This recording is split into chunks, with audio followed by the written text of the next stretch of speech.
Достар, бүгін біз фри жасаймыз. Осындай 3 картошкадан 2 балаға пісіріп жатырмын. Өте дәмді және таласып жейтін болатын.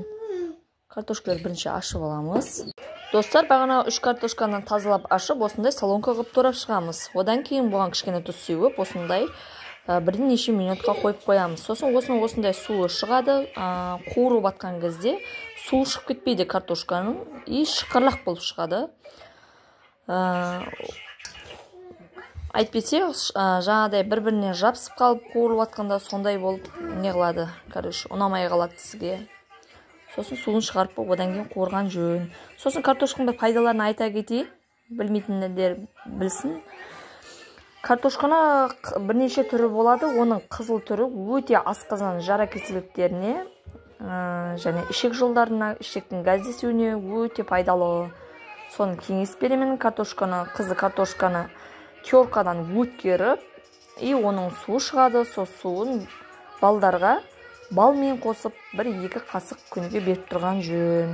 Ал үлкен адамдарға картошканы солай алма жегенде қылып жегені дұрыс. Өткені жаңағы айтып тұрмын ғой, асқазан жара кеселіктеріне, гастрит ауруларына, вообще іштегі бар ауруларға емдеп шығады. Егер картошканы солай жей алмаса, жаңағыдай суын шығарып, суын ішкен пайдалы.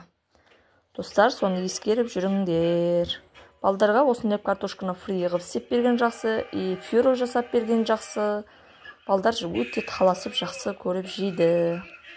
Достар, осындай қылып табаны қойып, кейден жетерлікті май құйып аламыз.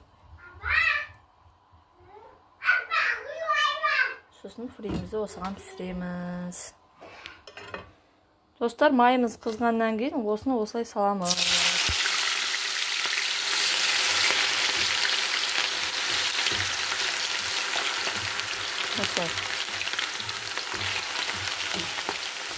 Суы шықпайды, бұл өте шықырлақ болып піседі. Сосын табаны абайлаңыздар. Газге бұлай қойуға болмайды, бұлай басып қалса, бұлай көтеріліп құлап кетуі мүмкін. Сол үшін газды бұлай қарап осындай қою керек. Осылай бірнеше минут осылай тұрып, жақсы піседі картошка. Осындай қозғап тұрған жақсы. Bir жағы піспей қалмау үшін.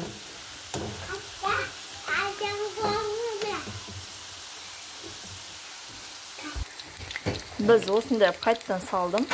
Піскені балдаға өте жақсы, қышырлап, дәмді болады.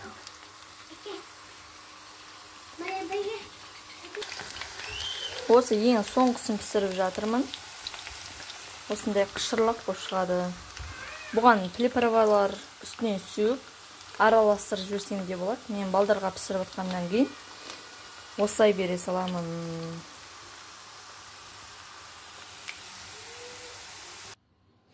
Достар, фриіміз дайын болды. Енді балдар жіберуге болады. Осындай күшті болып піседі, қышырлап.